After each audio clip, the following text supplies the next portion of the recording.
دعاؤں کے قبول نہ ہونے کی وہ ہے ہماری بے صبری۔ حالانکہ اللہ تعالیٰ یہ ارشاد فرماتے ہیں وَاسْتَعِینُوا بِالصَّبْرِ وَالصَّلَاةِ کہ تم مدد مانگو صبر کے ساتھ اور نماز کے ساتھ۔ نماز دعا ہے، لیکن اس سے پہلے صبر کا تذکرہ کیا کہ آپ صبر کا دامن نہ اپنے ہاتھ سے جانے دیں۔ اور موسیٰ علیہ السلام نے بھی اپنی قوم کو یہی نصیحت کی ہے۔ قال موسیٰ لقومہ استعینوا باللہ واصبروا، سورہ اعراف میں ہے کہ حضرت موسیٰ علیہ السلام نے کہا اپنی قوم سے، اے میری قوم اللہ سے مدد مانگو، واصبروا اور صبر رکھو، اپنے آپ کو صبر میں رکھو۔ ان الارض للہ، بے شک ساری زمین اللہ کی ہے، وہ تمہیں وارث بنا دے گا، لیکن صبر کا دامن جو ہے وہ اپنے ہاتھوں سے تم نے نہیں چھوڑنا۔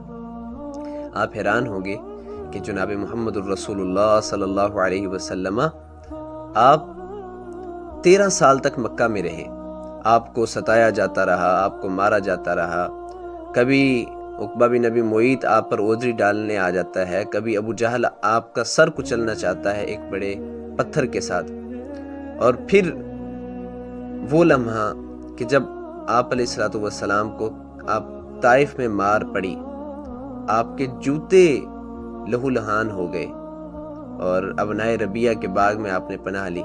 آپ علیہ السلام بھی 13 سال تک دعا کرتے رہے، لیکن کیا آپ نے کبھی یہ شکوہ کیا کہ اے اللہ تو نے میری دعا کیوں نہ قبول کی؟ آپ علیہ السلام باغ میں آ کر کہتے اللہم اشکو الیک ضعف قوتی وقلت حیلتی وہوانی علی الناس، اے اللہ میں شکایت کرتا ہوں اپنی قوت کے کم ہونے کی، اپنی تدبیر کے کم ہونے کی، اور پھر یہ جو رسوائی ہو رہی ہے میری لوگوں میں۔ اے اللہ الی من تکلنی، اے اللہ تم مجھے کس کے سپرد کر رہا ہے، ایسے دشمن کی طرف جو مجھے ختم کر ڈالے۔ لیکن پھر آپ علیہ السلام کیا فرماتے ہیں ان لم یکن علی غضب فلا ابالی، اے اللہ میں یہ سمجھ گیا تھا کہ تو کہیں مجھ سے ناراض ہو گیا، اگر تو مجھ پر ناراض نہیں ہوا تو مجھے کوئی پرواہ نہیں ہے، اگر اس سے بھی زیادہ تکلیفیں آتی ہیں تو میں برداشت کرنے کے لیے تیار ہوں۔ نبی کریم صلی اللہ علیہ وسلم کے سامنے جو کفار نے حال کیا ہے آل یاسر کا، حضرت یاسر کا، حضرت سمیہ کے ساتھ جو حال کیا ہے، اور حضرت ابو فقیہ کے ساتھ جو حال کیا ہے، کیا جو حضرت بلال کے ساتھ حال ہوا ہے وہ لوگوں سے پوشیدہ ہے؟ کیا کبھی انہوں نے یہ کہا کہ اللہ تعالیٰ سے ہم دعائیں بھی کر رہے ہیں، ہماری دعا قبول نہیں ہو رہی؟ نبی کریم صلی اللہ علیہ وسلم آل یاسر کے پاس سے گزر رہے ہیں، انہیں مار پڑ رہی ہے، آپ کیا کہہ رہے ہیں اسبروا یا آل یاسر فإن موعدکم الجنہ، اے آل یاسر صبر کرو، اسبروا اسبروا صبر کرو، صبر کا دامن ہاتھ سے نہیں جانے دینا آپ نے۔ کیوں؟ تمہاری مہمان نوازی کی تیاریاں جنت میں ہو رہی ہیں۔ آپ علیہ السلام 13 سال تک آپ بھی دعائیں کرتے رہے، صحابہ بھی دعائیں کرتے رہے، انہیں اپنی ان دعاؤں کا فوری نتیجہ نہیں ملا تو کیا وہ اللہ سے بدظن ہو گئے؟ کیا انہوں نے یہ سوچنا شروع کر دیا کہ اللہ تعالیٰ ہماری دعا قبول نہیں کرتا؟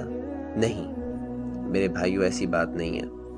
اور ہم دیکھتے ہیں کہ سیدنا ابراہیم علیہ السلام نے کب یہ دعا کی تھی کہ اے اللہ اس بستی میں ایسے شخص کو بھیجنا، ربنا وبعث فیہم رسولا منہم یتلو علیہم آیاتک ویعلمہم الکتاب والحکمہ، کب دعا کی ہے؟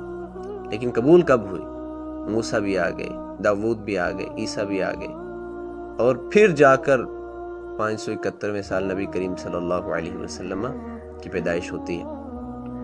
تو اتنا لمبا عرصہ کیا سیدنا ابراہیم نے یہ کہا کہ اللہ تو نے میری دعا کیوں نہ قبول کی؟ میں نے تو تیری کتنی باتیں مانی ہیں، ہر بات پہ قربانی دی ہے؟ نہیں۔ تو